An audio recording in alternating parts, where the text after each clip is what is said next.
mengizinkan sesuatu terjadi.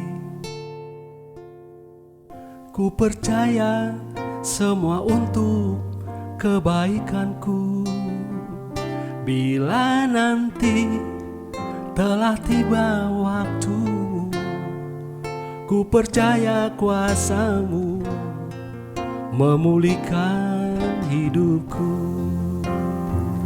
Waktu Tuhan pasti yang terbaik, walau kadang tak mudah dimengerti. Lewati cobaan, ku tetap percaya waktu Tuhan pasti yang terbaik.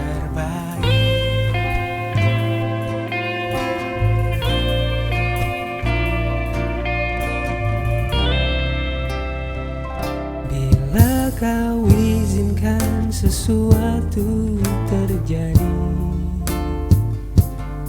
ku percaya semua untuk kebaikanku. Bila nanti telah tiba waktuku, ku percaya kuasa-Mu memulihkan hidupku. Waktu Tuhan pasti yang terbaik, walau kadang tak mudah dimengerti. Lewati cobaan, ku tetap percaya waktu Tuhan pasti yang terbaik.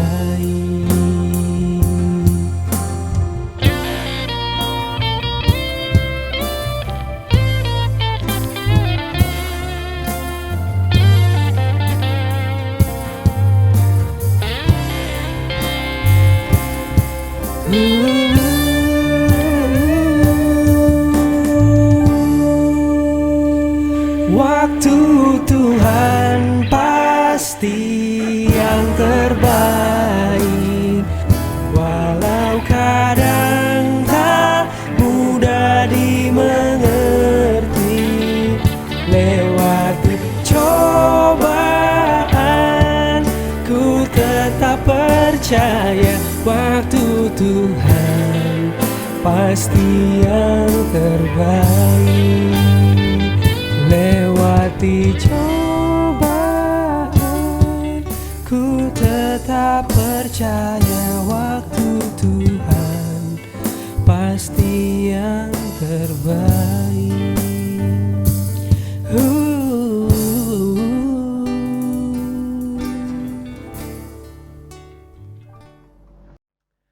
Selamat malam untuk Anda semua yang menyaksikan tayangan ini di waktu Indonesia bagian Barat.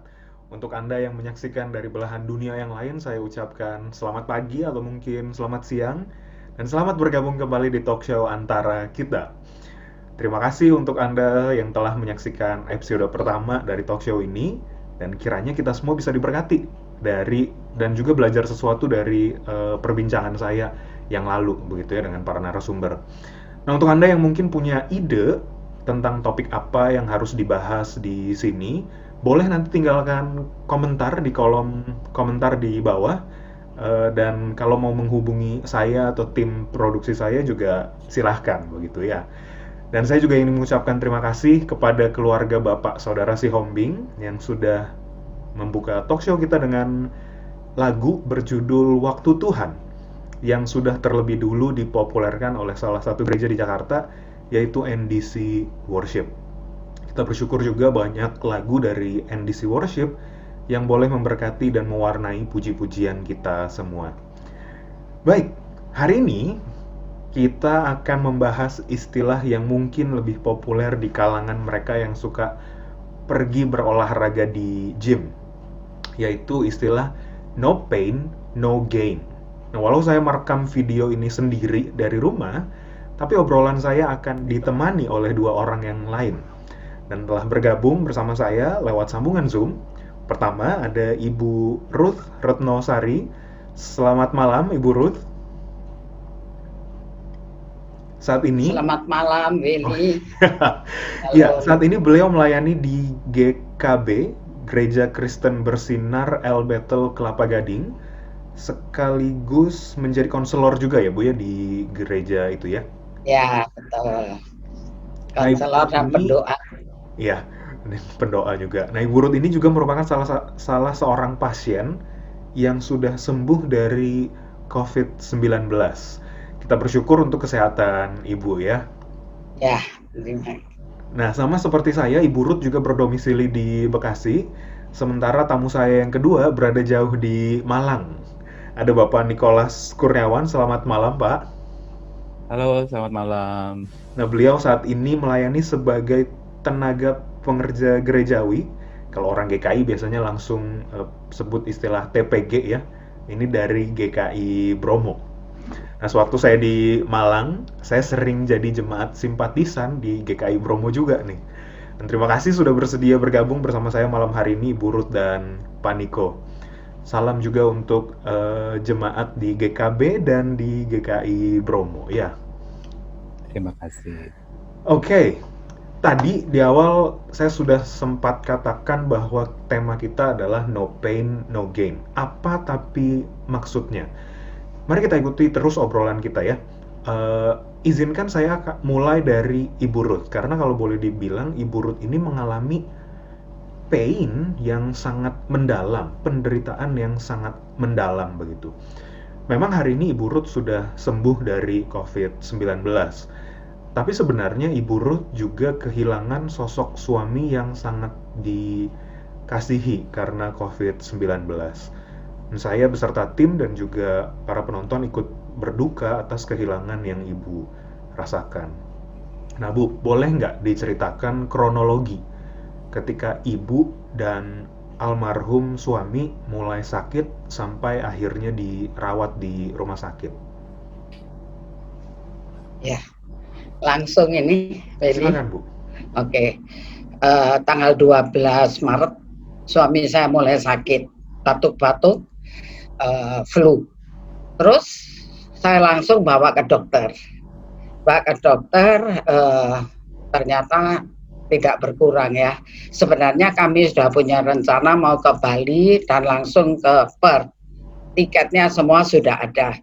Tapi tiba-tiba sakit suami saya tanggal 12, saya tertular sakit juga tanggal 14. Jadi sakitnya tuh saya tidak batuk, saya tidak sakit tenggorokan, tapi badan saya sakit semua. Sakit semua dan demam. Jadi kami berdua sakit. Aduh, sangat tidak enak loh sakit suami istri itu. Kalau suami sakit, istri bisa melayani. Tapi kalau istri sakit juga suami bisa melayani. Tapi kalau suami istri sakit, itu benar-benar sangat menderita.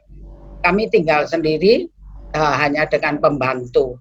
Jadi sakit kami juga sakit yang lumayan.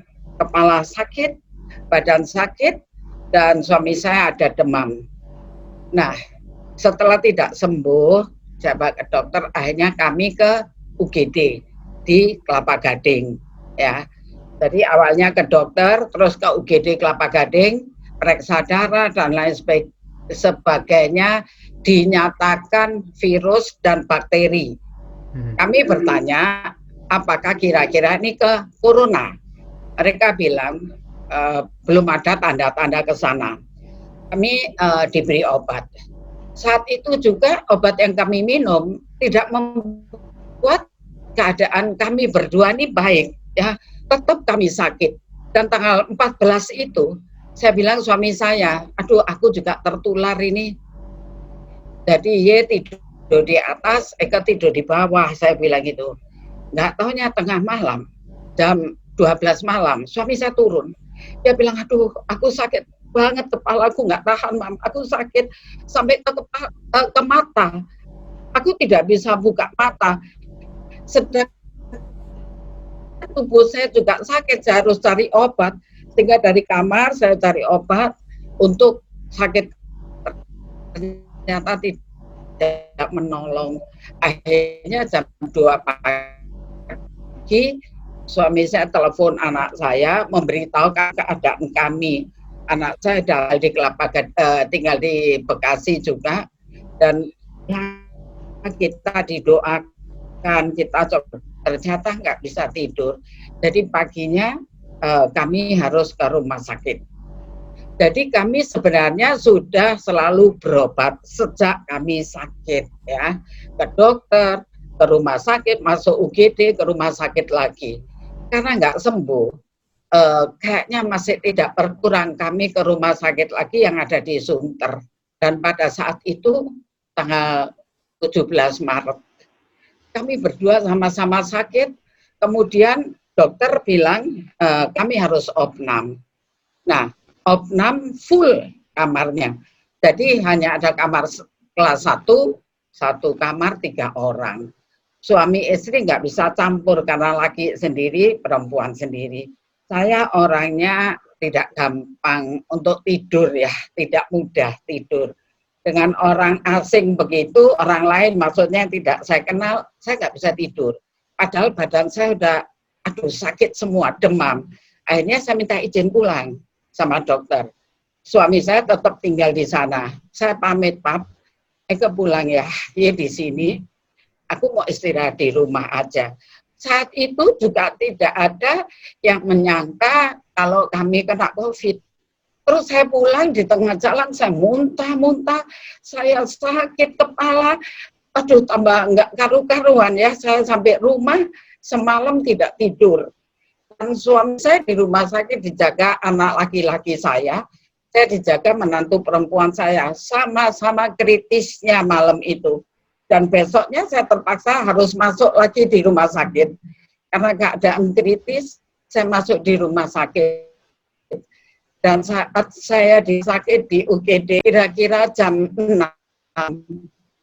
lebih 10 menit, saya mendengar kabar bahwa suami saya sudah dipanggil Tuhan. Saya tidak pernah menyangka bahwa suami saya akan secepat itu dipanggil Tuhan. Suami saya tidak pernah sakit, orangnya tinggi besar, gagah, dan tidak pernah sakit. Saya yang sakit-sakitan. Sampai saya berdoa sama Tuhan, Tuhan, kalau memang Tuhan harus panggil kami, biarlah saya dulu yang dipanggil. Saya berdoanya begitu, kenapa? Saya nggak sanggup tanpa suami, karena saya ini vertigo lah, lambung, ini itu banyak sekali sakitnya, sedangkan suami saya nggak pernah sakit. Selama ini yang merawat saya suami saya. Ternyata maksud Tuhan, kehendak Tuhan lain. Tuhan panggil suami saya dalam keadaan sangat mendadak. Hanya 5 hari sakit dan 1 malam opnam. Tiba-tiba besok suami saya udah dipanggil Tuhan, udah pergi. Saya menangis. Saya teriak-teriak histeris di rumah sakit. Kenapa Tuhan? Saya bilang, maksudnya kenapa bukan saya? Kenapa mesti suami saya? Padahal suami saya tidak pernah sakit. Dan akhirnya saya minta keluar dari rumah sakit di Harapan Indah, tidak diizinkan. Dan saya nggak ingat, tiba-tiba kok saya tertidur, rupanya anak saya minta saya dikasih obat penenang supaya saya tenang malam itu.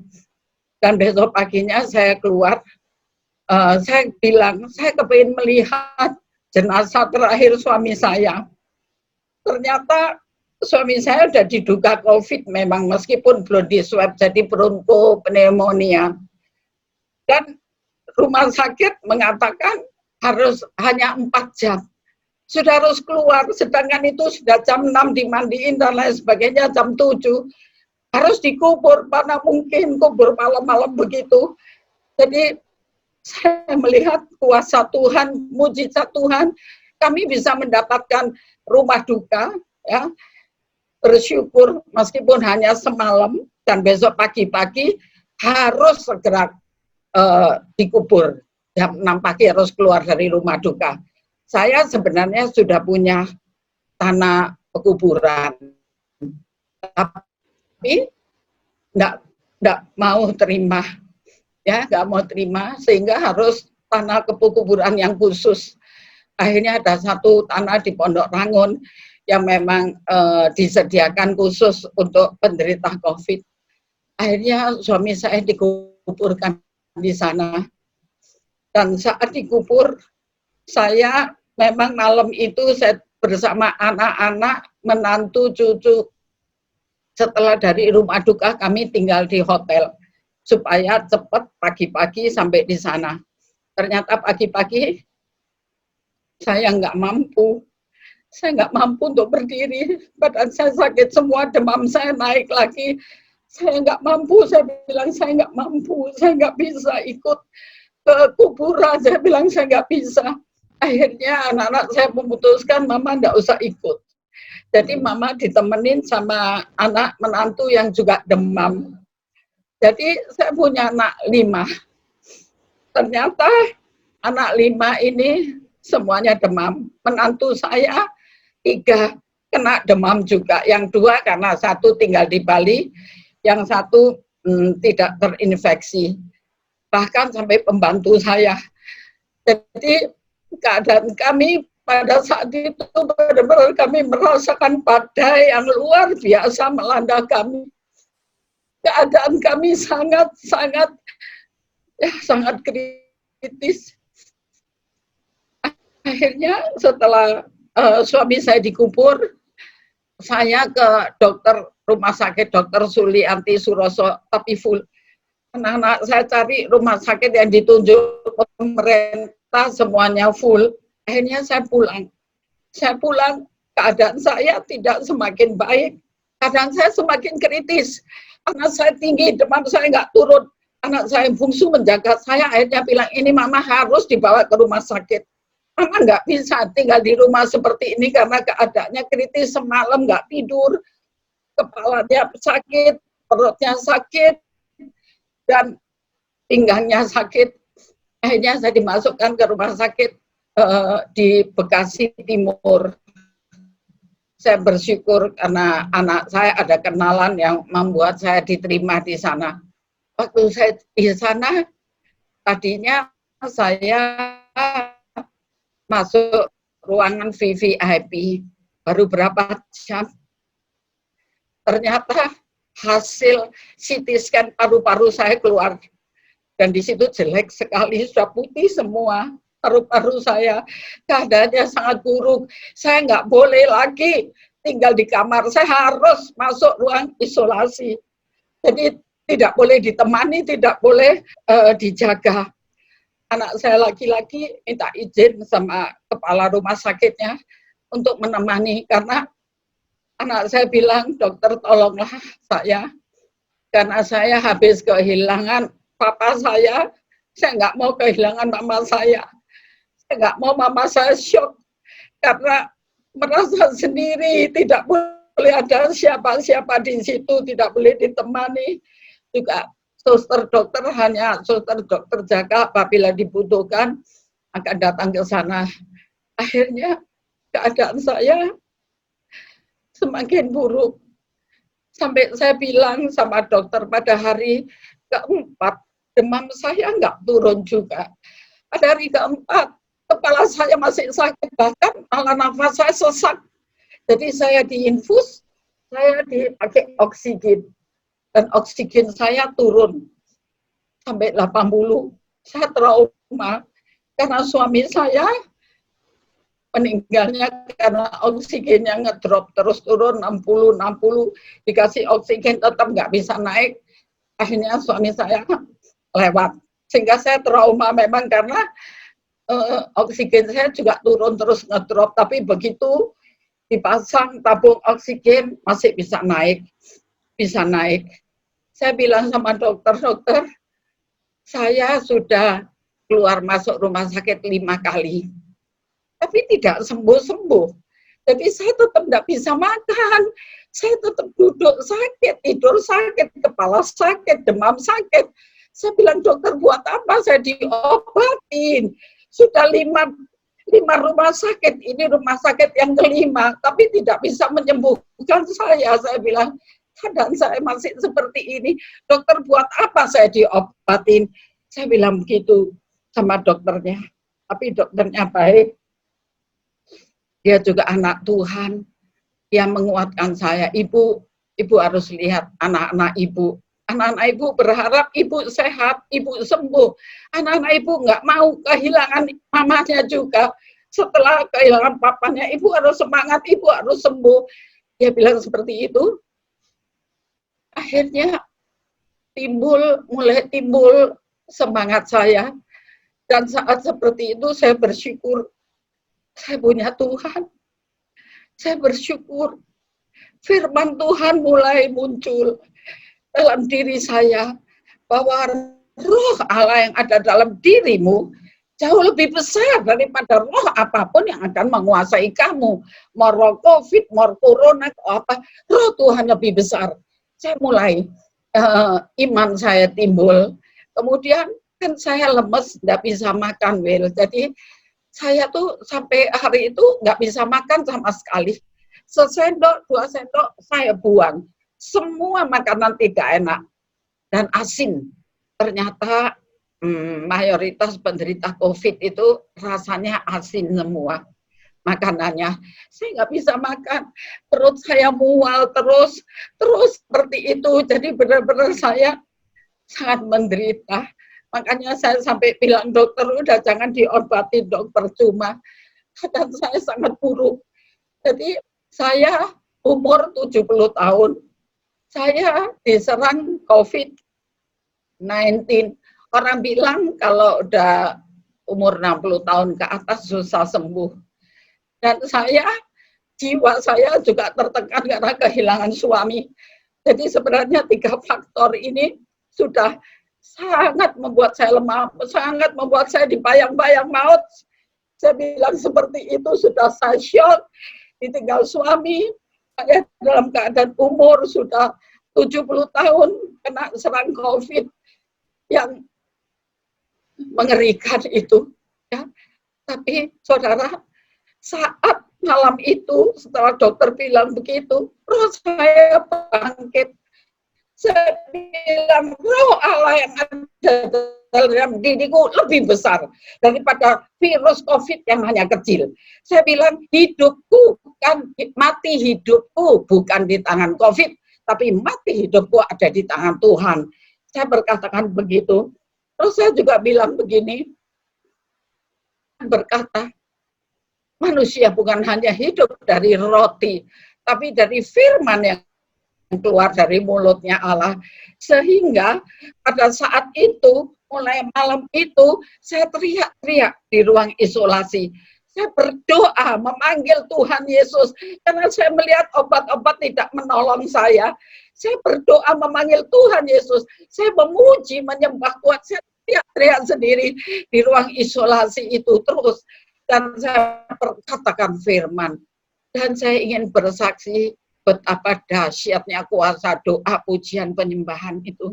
Tiba-tiba besok pagi saat saya bangun, itu rasanya hari kelima ya. Saat saya bangun, saya merasakan kok tubuh saya rasanya jauh lebih enak. Tubuh saya kok mulai pusingnya berkurang, demamnya kayaknya berkurang, enggak sesek, dan lain sebagainya. Waduh, kalau gitu saya merasa ini adalah karena kuasa doa, pujian, dan penyembahan. Itu bukan hanya teori yang tertulis di dalam Alkitab, dalam firman Tuhan, tapi itu nyata. Kita harus menghidupi firman Tuhan. Dan saya praktekkan doa, pujian, penyembahan, saya praktekkan dalam hidup saya, dalam keadaan saya kritis, dalam keadaan saya dibayang-bayang maut seperti itu. Dan saya merasakan ada kuasa lain yang turun dalam diri saya. Saya merasakan ada aliran yang turun, sehingga tubuh saya menjadi lebih baik. Terus besoknya hari ke-6 tetap baik, hari ke-7 tetap baik, artinya normal. Oksigen sudah tidak usah pakai oksigen, normal. Kepala saya, demam saya, dan saya mulai makan. Dan akhirnya saya menceritakan bagaimana kebesaran Tuhan, kuasa doa, pujian, penyembahan itu. Hari ke-7 waktu saya masih dinyatakan baik, dokter bilang, Ibu, besok Ibu boleh pulang kalau keadaannya masih semua normal. Jadi infusnya dicopot malam hari itu sudah tanpa oksigen. Dokter bilang kalau besok normal Ibu boleh pulang. Dan hasil swab saya belum keluar. Ya, positif atau negatif saya belum di swab ulang.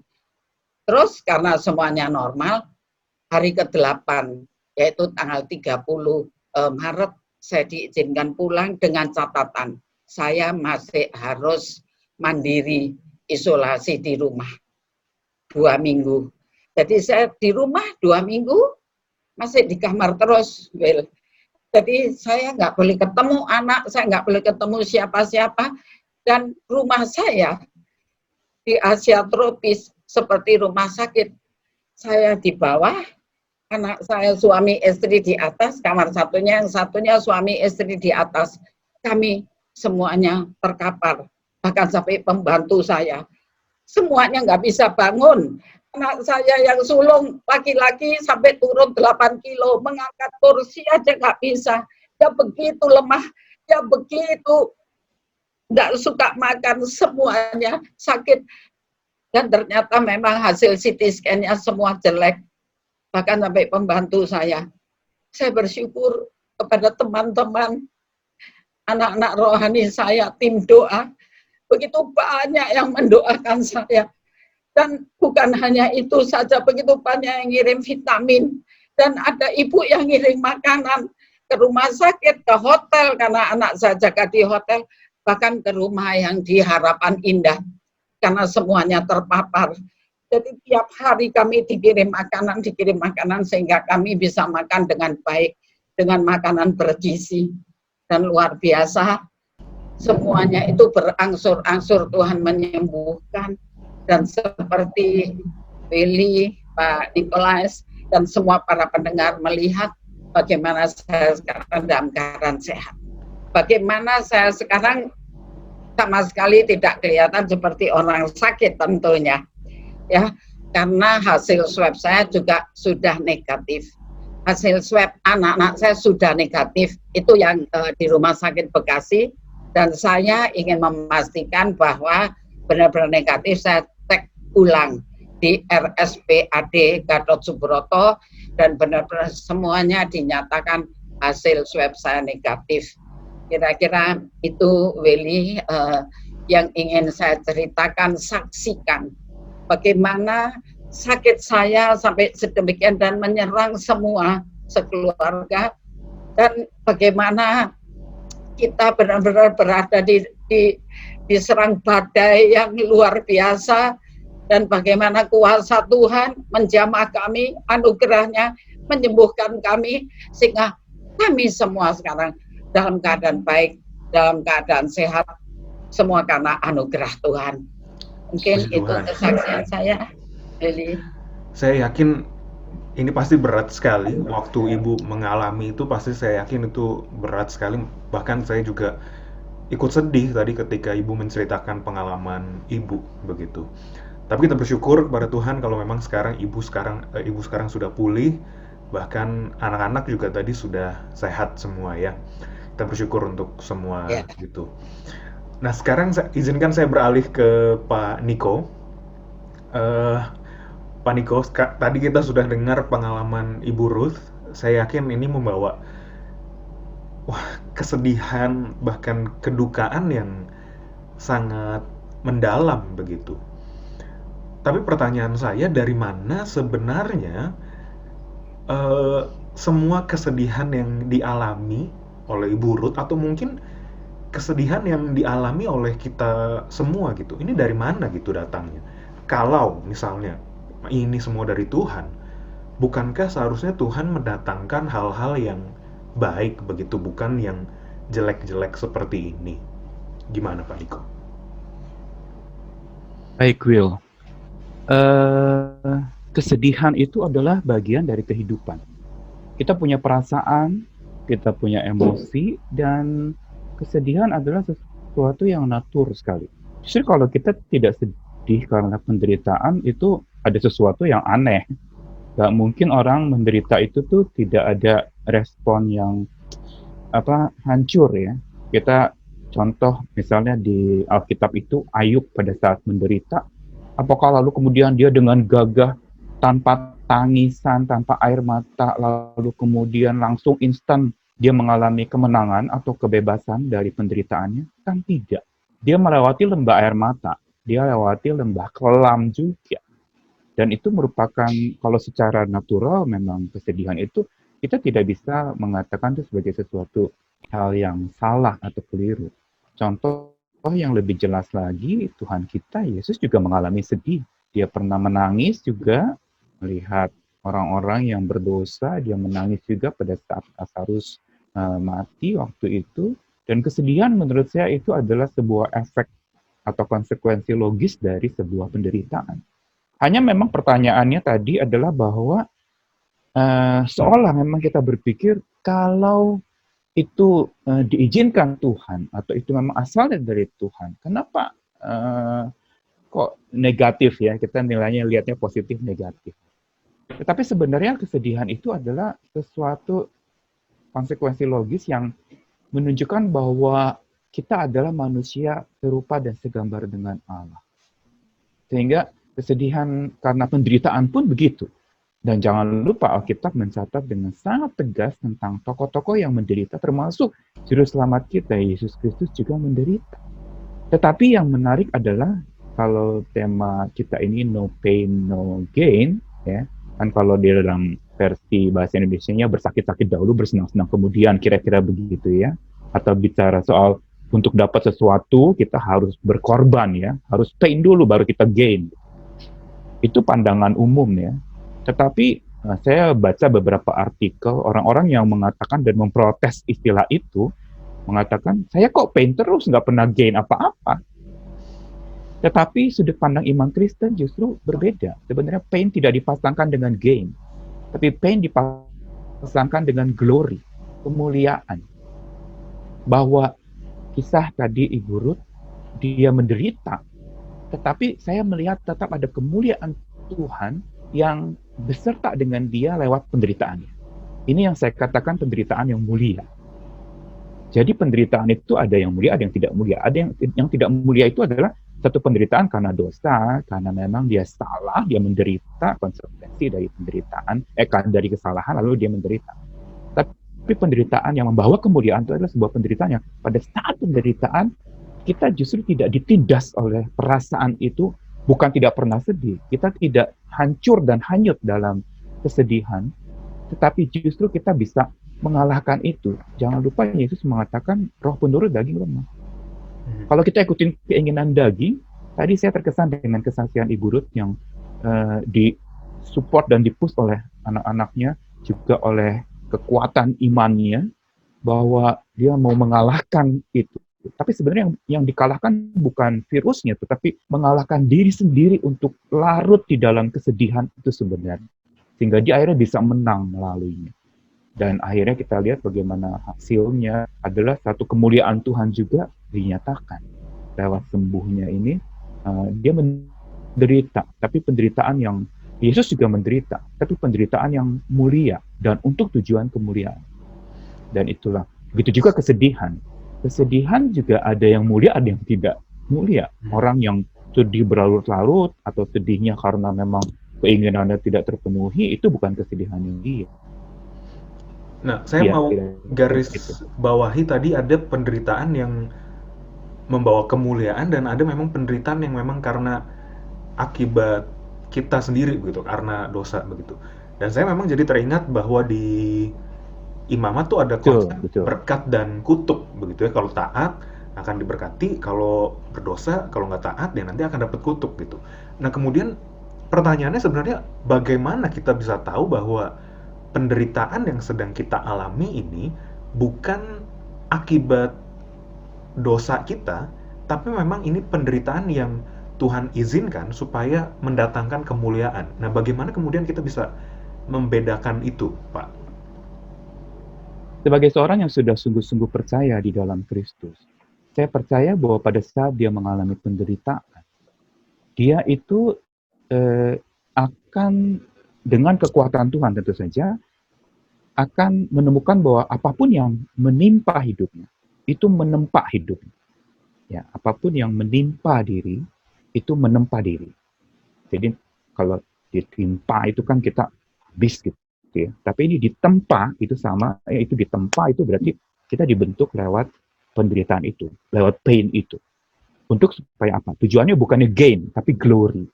Glory of God. Kemuliaan Allah dinyatakan. Ayub di dalam penderitaannya, di dalam pain-nya, dia tetap belajar memuliakan Allah walaupun berat. Teman-temannya menuduh dia bersalah. Teman-temannya menuduh dia berdosa. Teman-temannya menuduh penderitaannya tidak mulia. Seolah-olah memang ada kesalahan yang dilakukan.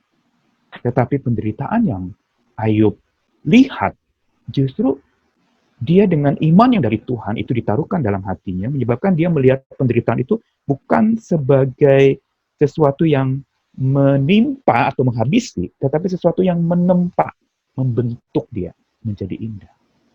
Dan itu yang menurut saya penderitaan yang mulia, responnya pun adalah kesedihan yang mulia. Oke. Nah, ini yang menarik begitu. Kadang kita sebagai orang Kristen begitu seringkali dikasih tahu bahwa ya kita harus tetap bersukacita gitu. Tapi di sini Pak Niko sempat sebutkan ada kesedihan yang mulia. Berarti sedih itu sebenarnya wajar begitu ya, dan tidak harus dihindari begitu ya. Kalau boleh saya bilang, kalau boleh saya simpulkan. Ya, betul. Karena kalau enggak, kenapa sampai Yesus memperlihatkan kesedihannya? Di Getsemani dia sedih, bahkan dia katakan, aku takut dan gentar seperti mau mati rasanya. Dan kita lihat bagaimana contoh dia disalibkan, dia menderita, tapi semuanya, proses dia menderita, proses dia meresponi penderitaannya, proses setelah itu pula, itu semua proses yang mulia. Hasilnya pun mulia. Karena dia benar-benar memakai penderitaan itu sebagai kendaraan. Bukan menjadikan penderitaan itu sebagai pengendalinya. Jadi itu hanya kayak mobilnya, dan bukan dia pengendaranya. Kita pengendaranya, kita pengendalinya. Sama kayak tadi kesaksian Ibu Ruth sebenarnya mau memberitahukan kepada kita bahwa kalau kita mau menang, karena saya tertarik dengan yang Ibu doa lalu besoknya langsung tegar gitu ya, bugar dan merasa lebih ringan. Nah, saya percaya itu kemuliaan Tuhan yang menyertai dia. Sehingga dia bisa sembuh pun bukan karena saya tidak ini nih, saya udah jaga kekebalan tubuh saya. Itu yang bikin saya bisa sehat. Coba lihat tuh.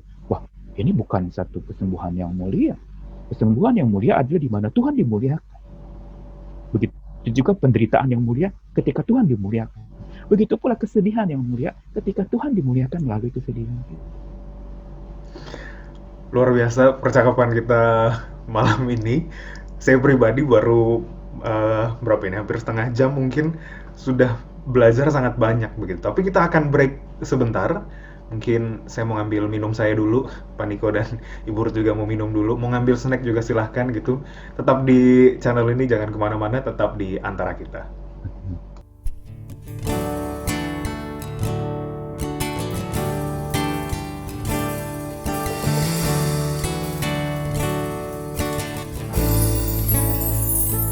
There's a place in your heart, and I know that it is love. And this place could be much brighter than tomorrow. And if you really try, you'll find there's no need to cry. In this place, you'll feel there's no heart of sorrow. And there are ways to get there. If you care enough for the living, make a little space, make a better place, heal the world, make it a better place for you and for me and the entire race. There are people dying.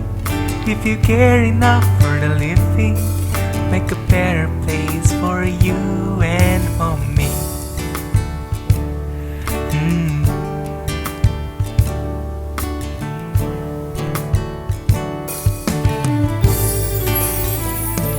If you want to know why, there is love that cannot lie.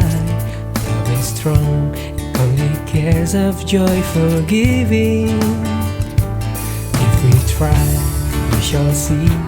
In this place we cannot feel fear of strength. We stop existing and start living. Let it feel it always. Love enough for us growing. Make a better world, make a better place. Heal the world. make it a better place for you and for me and the entire human race. There are people dying. If you care enough for the living, make a better place for you and for me. And the dream we were conceiving will reveal a joyful face, and the world we once believed in will shine again in grace. Then why keeps wrangling like when this earth crucified its soul? Now it's plain to see this world is heavenly. Big earth flow, big earth flow, make it a better place for you and for me and the entire human race. There are people dying. If you care enough for the living, make a better place for you and for me. There are people dying. If you care enough for the living, make a better place for you and for me.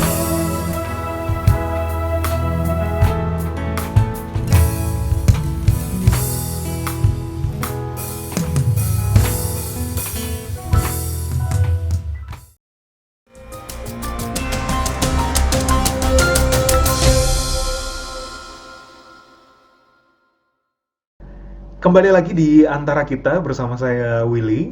Terima kasih sekali lagi untuk Bapak Saudara Si Hombing dan keluarganya yang boleh mengisi jeda kita tadi dengan lagu Heal the World. Lagu yang dipopulerkan oleh Michael Jackson. Dan memang ini juga yang menjadi harapan kita semua ya, bahwa harapannya dunia ini bisa segera pulih begitu dari pandemi yang sedang kita hadapi, kita alami bersama. Dan kita bersyukur untuk jumlah pasien sembuh yang terus meningkat jumlahnya, tapi kita juga terus berharap ini kurvanya penambahan jumlah orang yang sakit bisa semakin turun begitu ya. Dan untuk Anda yang sedang sakit dan mungkin sedang menyaksikan tayangan ini, tetap semangat. Dan untuk Anda yang masih harus pergi bekerja, juga semangat terus dan tetap jaga kesehatan. Baik, kita akan melanjutkan perbincangan kita. Saya mau kembali ke Ibu Ruth lagi. Nah, selama Ibu Ruth sakit dan dirawat di rumah sakit, kemudian tadi cukup cepat tadi ya proses suami tadi dipanggil Tuhan. Apa yang sebenarnya Ibu rasakan? Sempatkah Ibu merasa putus asa dan marah begitu ke Tuhan? Saya nih bersyukur begini, Tuhan membawa saya kepada tahap-tahap yang luar biasa sesuai dengan jalannya Tuhan. Pertama, suami saya tidak sakit loh, hanya semalam di rumah sakit, cuma sakit kepala panas gitu aja. Terus saya tanya sama anak saya, terus terang saya tanya, anak saya yang jaga, apa benar papa itu meninggal?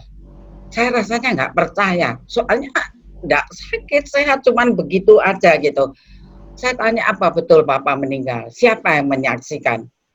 Ternyata anak saya memang cerita panjang lebar, anak saya menyaksikan, yang menjaga itu bahkan anak saya bungsu yang datang dari Bali sempat menyelesaikan semua, dan dia melihat bagaimana papanya dimandikan, digantiin baju.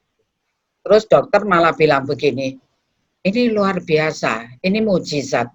Jadi kenapa dok? Papanya nggak merasa sakit sama sekali. Kalau ngedrop begitu, biasanya tuh sesak napas. Ini ditanya, gimana Pak? Apa yang dirasakan? Nggak ada katanya. Terus apa yang Bapak rasakan? Nggak sakit, dadanya enggak. Apa yang mau Bapak inginkan? Ngantuk. Apa yang Bapak rasakan? Ngantuk.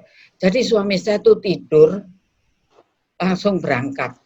Jadi enggak teriak-teriak, enggak kesakitan, tidur, langsung berangkat. Ya, itu yang membuat saya bersyukur, enggak ngerepotin, enggak apa. Tapi yang kedua, apakah saya tidak syok? Pasti saya syok. Ya. Waduh, saya bukan syok lagi, saya teriak-teriak, meraung-raung di UGD sebuah rumah sakit. Waktu itu, ya karena saya tidak menyangka sama sekali, saya nangis, saya teriak-teriak. Saya bukan menyalahkan Tuhan, tapi saya berdoa supaya saya dulu yang dipanggil Tuhan, kenapa suami saya dulu gitu. Kenapa Tuhan, saya bilang gitu. Dan yang saya melihat luar biasa itu, kan saya sedang sakit. Saya kayaknya nggak sempat memikirkan suami saya gitu loh. Karena diri saya sendiri, saya nggak kuat. Jadi kayaknya penderitaan ditinggal suami itu tertutup oleh penderitaan sakit saya. Kan saya diajar sama Tuhan untuk tidur sendiri. Mungkin kalau saya sehat ya, tiba-tiba ditinggal suami saya, nggak tahu saya akan bagaimana. Bayangkan saya 49 tahun ya, Will, Iko, kami menikah sudah 49 tahun. Kami rencana tahun depan mau kawin emas ya. Tiba-tiba suami saya pergi. Kami bulan Mei ini sebenarnya mau ke Jepang sama anak yang lain. Tiba-tiba semuanya batal begitu. Apa saya nggak syok? Saya syok. Tapi itu tadi, karena Tuhan membuat saya sakit, saya rasanya nggak bisa memikirkan hal itu karena merasakan sakitnya yang luar biasa. Dan saya bisa berani tidur sendiri sampai sekarang, itu karena Tuhan menuntun saya, mengajar saya tidur sendiri di ruang isolasi. Itu loh. Jadi kalau saya nggak tidur sendiri kayaknya saya jadi gimana ya rasanya tiba-tiba 49 tahun tidur berdua, sekarang harus tidur sendiri. Jadi saya merasa sudah biasa itu ya tidur sendiri. Saya bersyukur. Terus terang setelah saya sembuh 40 hari suami saya mulai nangis karena anak saya minta testimoni, karena kami tetap nggak boleh berkumpul-kumpul. Semua yang kenal-kenal minta testimoni, semua mengatakan Pak Gunawan yang baik, yang ramai. Saya membaca, nangis, saya 2 hari terus terang benar-benar baru menangis itu justru setelah saya sehat, setelah saya membaca semua testimoni untuk suami saya rasanya tidak bisa membendung kesedihan saya. Dan saya bersyukur, Will, saya punya Tuhan. Saya terus terang bertanya kepada Tuhan, kenapa Tuhan mengizinkan semua ini terjadi? Saya tidak menyalahkan Tuhan, saya bersyukur, tapi saya bertanya, apa yang Tuhan kehendaki sehingga Tuhan mengizinkan penderitaan yang harus kami sekeluarga alami. Bukan hanya saya alami loh, anak, menantu, pembantu kena semuanya. Dan saya dapat jawaban Tuhan di Ulangan 8. Mungkin boleh saya bacakan ya sebentar. Ulangan 8. Saya mendapat jawaban ini agak gelap. Jadi bagaimana Tuhan itu Ulangan 8 kita lampu bit. Ayat 2 dan 3. Bisa lampu bit ya. Saya bacakan sebentar. Ingatlah kepada seluruh perjalanan yang kau lakukan atas kehendak Tuhan Allahmu di padang gurun selama 40 tahun itu dengan maksud, ini yang saya tangkap, merendahkan hatimu dan mencobai engkau untuk mengetahui apa yang ada dalam hatimu, yakni apakah engkau berpegang pada perintahnya atau tidak. Jadi Tuhan mau melihat hati saya dengan penderitaan yang luar biasa seperti ini, apakah saya masih mau bisa mengatakan Tuhan Yesus baik, apakah saya mau meninggalkan Tuhan Yesus atau bagaimana. Saya bersyukur bahwa saya tidak ingin meninggalkan Tuhan Yesus. Justru dengan kena COVID, saya semakin dekat kepada Tuhan Yesus karena banyak waktu. Nggak bisa ngapa-ngapain, setiap hari saya teriak-teriak meskipun di rumah, memuji, menyembah, baca firman, dan ingin mengerti kehendak Tuhan. Jadi saya minta Tuhan berikan saya pengertian, apa yang Tuhan kehendaki. Sebenarnya sehingga mengizinkan semua ini, saya percaya Tuhan punya maksud, gitu Will.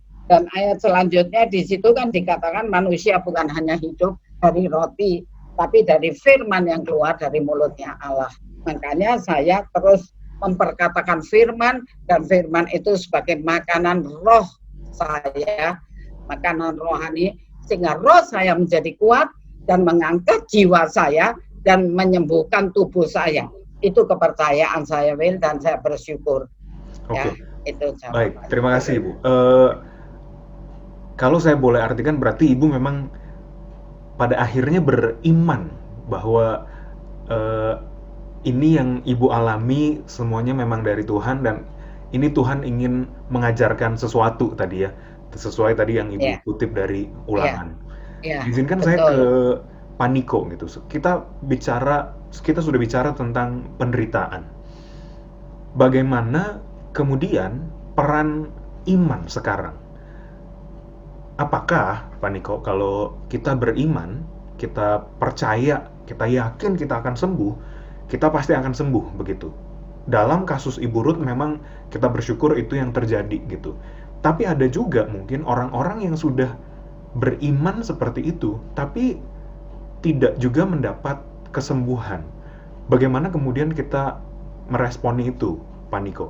Wow, Ibu Ruth, saya benar-benar tersentuh nih dengan kesaksian Ibu. Saya melihat memang ini bukan saja kekuatan iman dari Tuhan buat Ibu, sehingga bisa melihat peristiwa ini dari sisi yang berbeda. Dan ini mata iman menurut saya. Tapi di dalam mata iman itu, saya tetap lihat Tuhan juga karuniakan pikiran yang berhikmat. Iman dan hikmat. Dan itu yang justru menurut saya ini benar-benar kalau bukan kerjanya Tuhan, kerjanya siapa? Nggak mungkin orang dengan kekuatan sendiri tuh bisa melihat satu sisi yang bukan sekedar sisi positif dari sebuah kejadian yang negatif, tetapi melihat bahwa di balik itu ada Tuhan. Di balik itu semua kekuatan Tuhan. Dan saya rasa inilah nilai kemuliaan dari sebuah penderitaan dan kesedihan. Tetapi memang tadi yang Willy tanyakan adalah bagaimana dengan orang yang tidak seperti Ibu bisa melaluinya dengan melalui masa Getsemani itu begitu berat, melewati masa pikul salib itu begitu berat, tetapi toh akhirnya ada kebangkitan, ya seperti Yesus itu. Nah, ada orang yang endingnya tidak sembuh. Tapi saya kembali mengacu kepada pengalaman Ibu, khususnya pengalaman suami Ibu Ruth. Yang tadi Ibu melihat bahwa ada satu sisi yang tidak dipikirkan bahwa dengan dia hanya sebentar menderita, lalu kemudian Tuhan panggil pulang. Dan itu, wow, buat saya ini satu, kembali lagi, ungkapan iman. Karena ini bukan sekedar bicara soal, aduh untung dia tidak, bukan bicara untung rugi sebenarnya. Tapi ini bicara bahwa itu kekuatan Tuhan. Dan itulah kemuliaan Tuhan dinyatakan. Nah, kembali kepada pertanyaan Willy lagi, bagaimana dengan orang yang seperti itu? Ya, yang memang akhirnya endingnya kalau ibu sembuh, tapi suami ibu tidak sembuh, dipanggil pulang. Nah, apakah itu merupakan sesuatu yang buruk? Sekali lagi di sini, kalau kita katakan, kalau saya mengacu ke 1 Petrus pasal 4 dikatakan, jika ia menderita sebagai orang Kristen, maka janganlah ia malu. 1 Petrus 4 ayat yang ke-16. Tetapi hendaklah ia memuliakan Allah dalam nama Kristus itu. Jadi dengan kata lain bahwa memang ending dari sebuah penderitaan pasti memang prosesnya ada kesedihan. Tapi ujungnya habis kesedihan, Ayub juga habis kesedihan, lalu ada kesembuhan, pemulihan. Tetapi kita lihat bahwa Yesus mengalami ada kesedihan, tapi ditutup dengan kematian. Dia mati di kayu salib. Tapi ujungnya lagi kebangkitan. Dan semua ini adalah jalan bagaimana Tuhan dimuliakan. Sehingga kalaupun sampai akhirnya ada orang yang berdoa atau seperti ibu tadi, ternyata dia tidak sembuh atau maaf berpulang ke rumah Bapa. Sebenarnya itu merupakan bagian dari Tuhan dimuliakan. Karena Tuhan bisa menunjukkan kemuliaannya bukan saja lewat kehidupan seseorang, tapi juga lewat kematiannya. Kematian seseorang. Bukankah firman Tuhan katakan hidup dan mati kita tetap kepunyaan Tuhan. Yang berarti justru kalau ada orang yang sudah doa, sudah beriman, sudah yakin, tapi tetap dia terpapar sampai akhirnya maaf berpulang. Atau ujungnya itu boleh dikatakan no gain, nggak memperoleh sesuatu yang dia inginkan.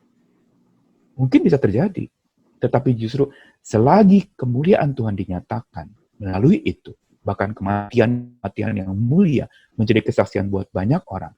Saya percaya itu adalah sesuatu yang justru karena kehendak Tuhan itu semua terjadi. Nah, saya juga terima kasih Pak Niko. Saya juga teringat nih ada ayat di firman Tuhan, Yakobus 1 ayat 2 yang kemudian mengatakan, anggaplah sebuah kebahagiaan apabila kamu jatuh ke dalam pencobaan. Secara singkat, Bu, waktu Ibu mengalami itu semua, apakah Ibu bahagia? Tidak. Enggak ya, betul. Enggak. Saya sendiri pun kalau misalnya saya berada di dalam kondisi Ibu, atau mungkin Paniko juga berada di kondisi Ibu gitu, saya yakin saya atau Paniko juga tidak akan bahagia gitu. Mungkin para penonton malam ini pun ketika mendapat penderitaan, pencobaan juga tidak serta-merta langsung bahagia gitu. Nah, maka kemudian pertanyaannya apa sebenarnya maksud dari ayat ini gitu? Bagaimana bisa bahagia jika sedang menderita? Mungkin Pak Niko atau Ibu Ruth ada yang ingin menjawab lebih dulu? Pak Niko mungkin silahkan, pakarnya firman Tuhan. Kalau saya melihat ayat itu, memang terjemahan bahasa Indonesia itu berbahagialah. Tapi kata berbahagia itu sebenarnya dari kata aslinya itu blessed, ya blessed, ya berbahagialah atau diberkatilah. Jadi diberkatilah, happy, bukan happy gembira tanpa air mata, tapi justru terberkatilah orang yang justru menghadapi pencobaan dan sebagainya itu. Tapi pengertian yang lebih dalam lagi adalah bahwa pada saat kita menghadapinya, ya memang kalau dibilang bahagia secara manusia, natur, saya tadi juga mengatakan saya tidak menyangkal.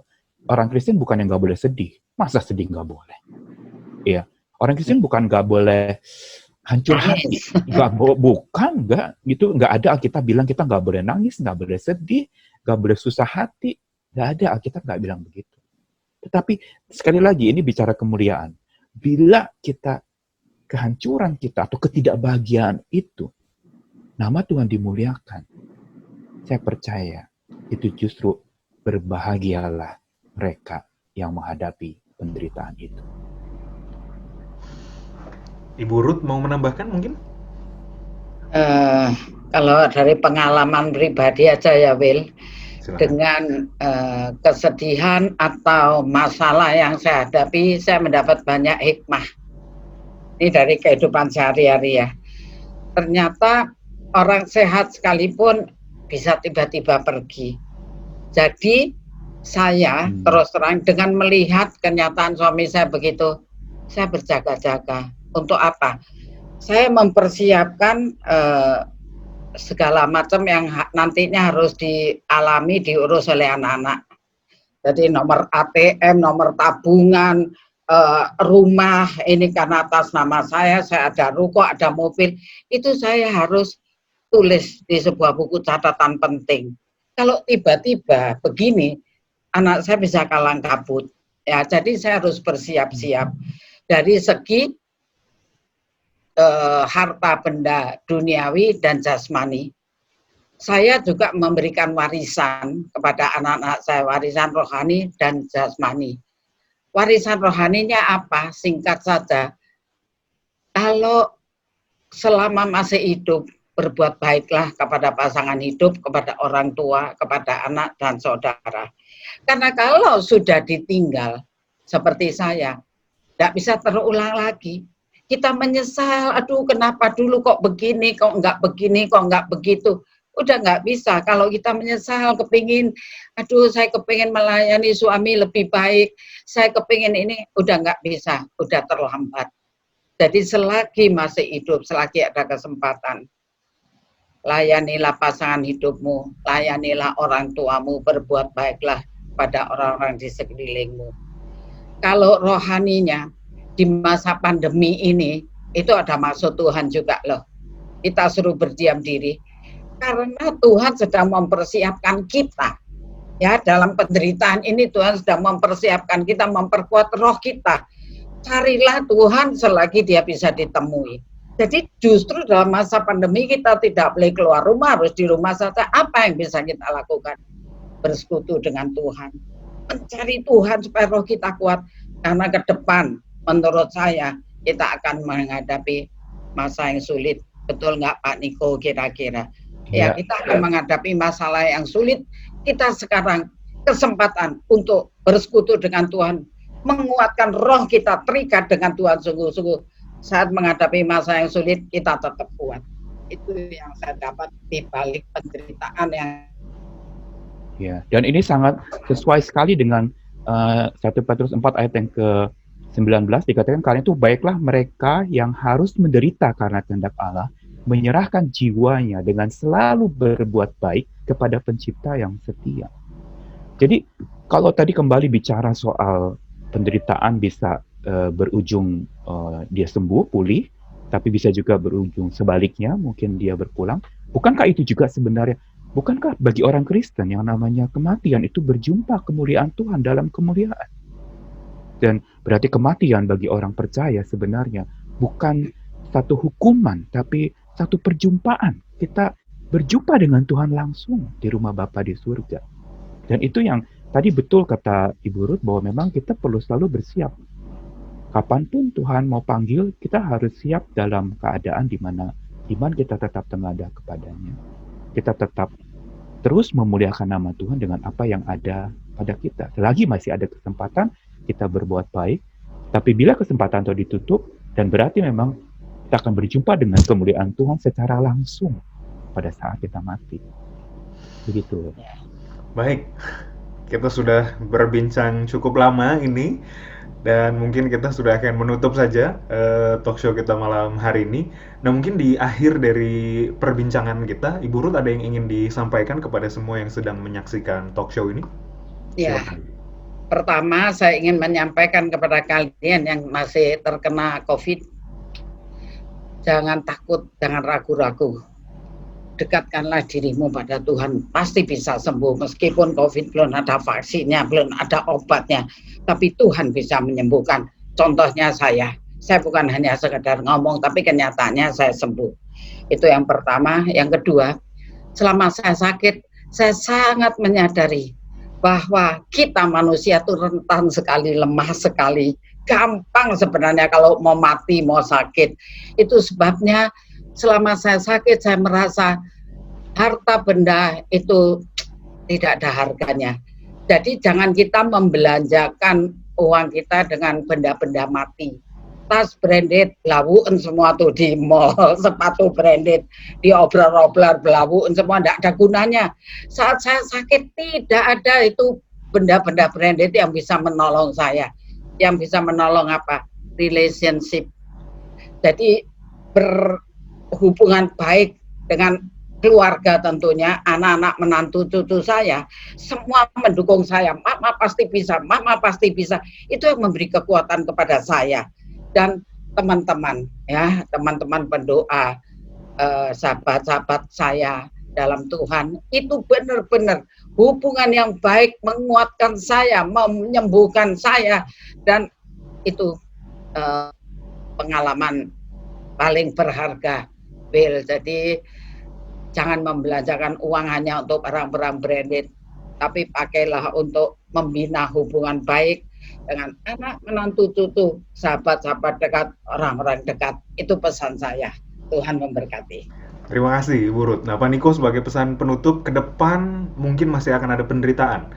Ketika nanti COVID-19 bisa ditekan atau bahkan berakhir, mungkin masih ada masalah ekonomi yang menanti, atau masalah lainnya. Bagaimana kemudian sebagai orang Kristen kita hidup di tengah semua masalah yang masih akan menanti ini? Betul, banyak prediksi yang memang cukup mencemaskan masa depan kita ini, seolah-olah memang sedang terancam. Tetapi saya selalu melihat, dan dengan mata iman kita bisa melihat bahwa di balik segala derita itu pertama ada cerita Tuhan, di mana kita lihat Tuhan sudah lebih dulu menceritakan tentang hidupnya, bagaimana dia menderita. Ada cerita Tuhan. Dan kita juga perlu bercerita, menyaksikan seperti Ibu Ruth tadi. Di balik derita ada cerita. Tetapi di balik berita itu bukan saja ada cerita, tapi ada berita. Ada berita yang sangat dalam. Pada saat ini orang begitu kehausan akan firman Tuhan. Mereka sangat butuh berita-berita yang kekal. Berita-berita yang memberikan kepastian di tengah-tengah ketidakpastian. Dan biarlah kita sebagai orang percaya juga memahami yang terakhir bahwa di balik penderitaan itu ada Allah yang sudah terlebih dahulu ikut menderita. Bahkan dia pernah menderita lebih parah dari yang kita hadapi. Ini yang jadi kekuatan kita menghadapi penderitaan. Ada cerita, ada berita. Tapi di atas itu semua ada Allah yang ikut menderita dan pernah menderita seperti kita, bahkan lebih dari kita. Izinkan saya mengulang ya, biar para penonton ini bisa mengingat begitu. Jadi di balik derita ada cerita, di balik derita juga ada berita, khususnya berita-berita pengharapan, berita kepastian begitu ya. Dan di tengah-tengah derita yang kita alami, Tuhan juga sudah menderita lebih dulu. Begitu ya Pak Niko ya? Betul, itu ABCD tuh, Will. Allah yang menderita, ada berita, ada cerita, dan ujungnya ini ada derita. Tapi di balik derita kita mundur lagi. Ada cerita, ada berita, dan ada Allah yang menderita. Luar biasa. Terima kasih sekali lagi saya ucapkan untuk Ibu Ruth dan Pak Niko yang sudah bergabung di antara kita. Semoga kita semua bisa belajar sesuatu yang baru malam hari ini. Saya pribadi belajar banyak sekali malah malam ini. Dan ingatlah bahwa penderitaan yang sedang atau nanti akan kita alami seharusnya memperkuat iman percaya kita. Sebab memang Tuhan akan selalu beserta dengan kita. Bukankah penyertaan Tuhan melalui penderitaan yang sudah kita alami di masa lalu, itu juga yang memampukan kita untuk berdiri teguh hari ini. Satu ayat firman Tuhan untuk menutup, diberkatilah orang yang mengandalkan Tuhan, yang menaruh harapannya pada Tuhan. Terambil dari Yeremia 17 ayat 7. Saya Willy Setio Budi bersama dengan Ibu Ruth dan Pak Niko, dibantu seluruh tim yang bertugas, pamit undur diri. Selamat malam dan sampai bertemu di episode selanjutnya. Malam. Malam. There's a place in your heart, and I know that it is love. And this place could be much brighter than tomorrow. And if you really try, you'll find there's no need to cry. In this place, you'll feel there's no heart of sorrow. And there are ways to get there.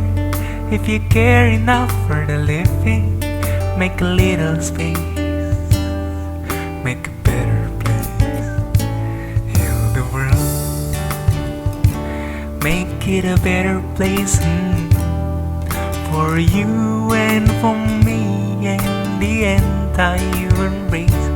There are people dying. If you care enough for the living, make a better place for you and for me.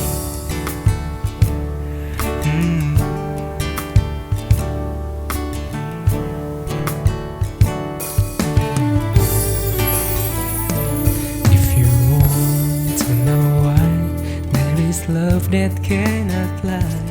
Love is strong, it only cares of joy, forgiving.